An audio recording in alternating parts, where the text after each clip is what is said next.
And here's little Judy Garland, a new star, singing an old favorite, Crying for the Carolines. Sing it pretty, Judy.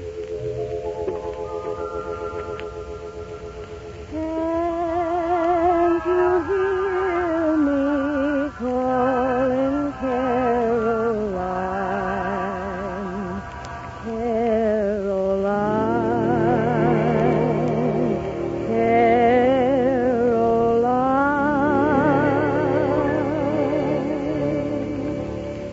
Where is the song I had in my heart that harmonized with the pines? Anyone can see what's troubling me. I'm crying for the Carolines. Where is the brook that kisses the lane, covered with glory vines?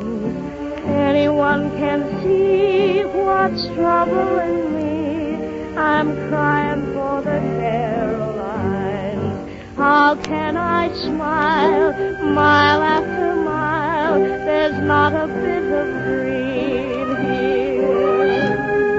Birdies all stay far, far away. They're seldom ever seen here.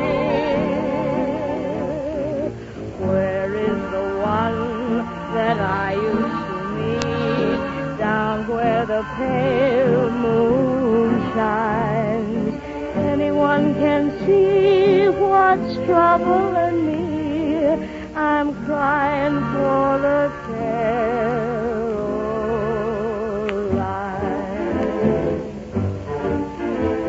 Don't carry me back to my old Virginia, Kentucky, Georgia, or Alabama. I do not want to be in sunny Tennessee, and I don't want to be here where I am. I don't want to go out west to Montana, and I don't want to go out to Iowa. I don't want to go to Michigan or Kansas. I'm going where I'll stay. For how can I smile mile after mile? There's not a bit of green here. Birdies all stay far, far away. They're seldom ever seen here.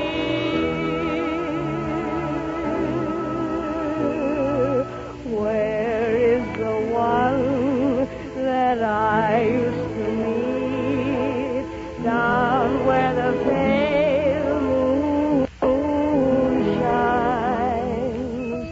Anyone can see what's troubling me.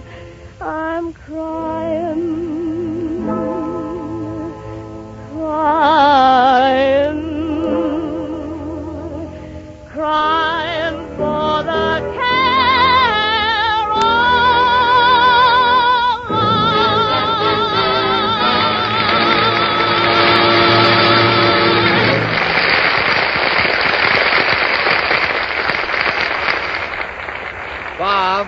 Bob. Yeah, what is it, Frank? Bob, there's something I've been milling over in my mind for a long time. I see. Sort of aged in the wood, huh? Yes, I've got... No, Bob, I'm serious. It's about this program. We've been neglecting the educational angle. We should do things that are really worthwhile. Yeah, for instance? Well, for instance, take history. We could... Frank, what do you know about history? What do I know? Bob, you're looking at one of the ablest historians of our day.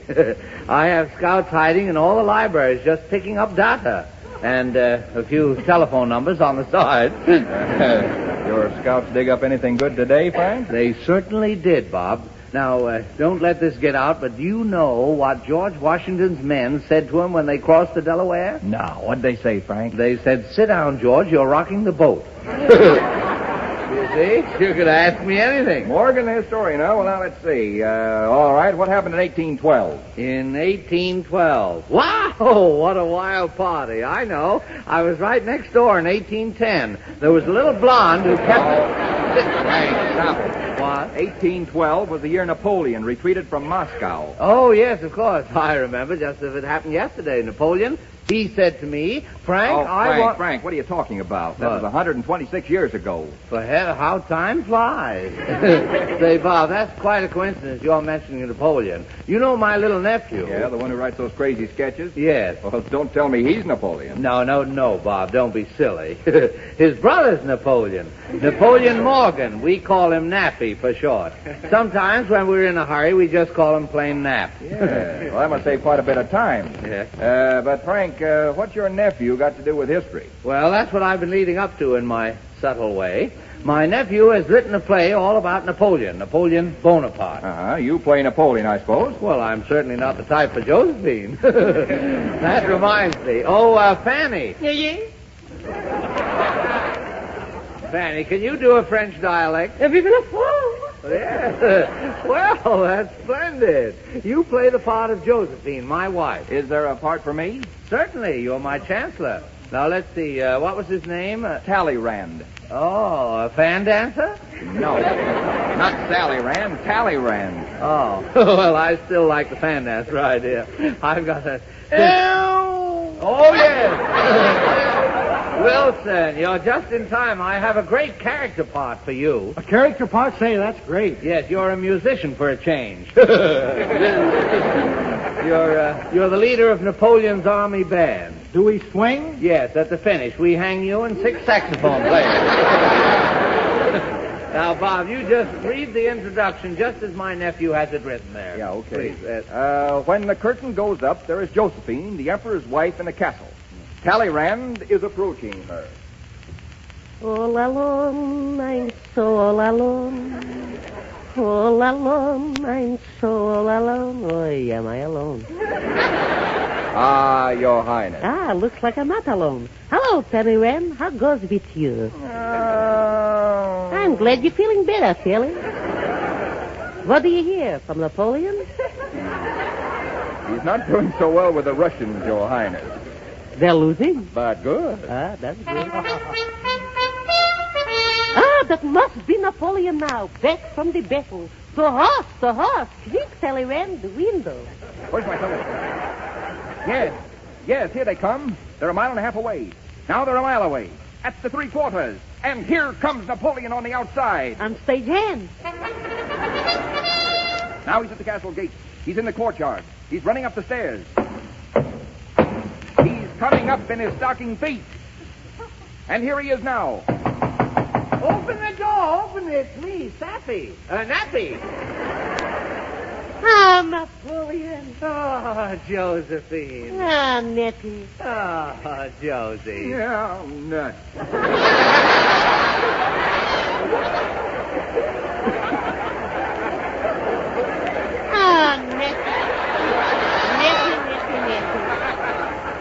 Nettie, what after real?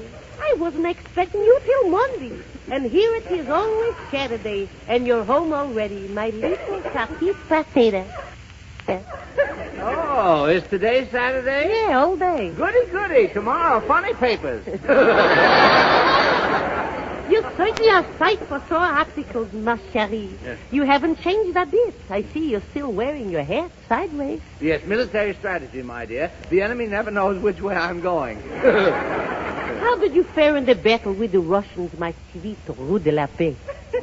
What a struggle, my toot sweet.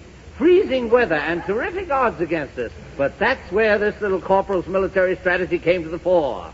My Romeo. Romeo, I'm Napoleon, remember? Oh, yeah. Hey, wait a minute. What happened, Nappy? I called my staff of officers to my barracks and lashed out with orders left and right. I sent 100,000 men to flank the left front by way of Schmetna on the Volga. Another 50,000 men to flank the right front by way of Shika on the Schnapp. Then I started my big offense. The infantry, the artillery, the cavalry, the machine gunners, the bean shooters were all brought into action. With my usual stroke of genius, I maneuvered my men into position so that we were completely surrounded by the enemy. Then into the Valley of Death I rode, leading my gay little band of 600 Cossacks. And as we attacked, we sang, "Oh, la, la, Gislavsky. Viva la Oh, la, la, Gislavsky.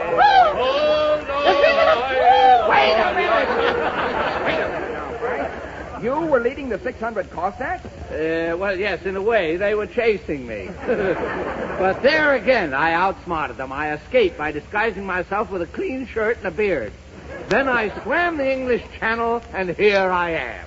You mean you lost 150,000 men? Well, I didn't exactly lose them. We were in Siberia, and I just left them there in cold storage. Viva la France! Viva la France! Viva la France!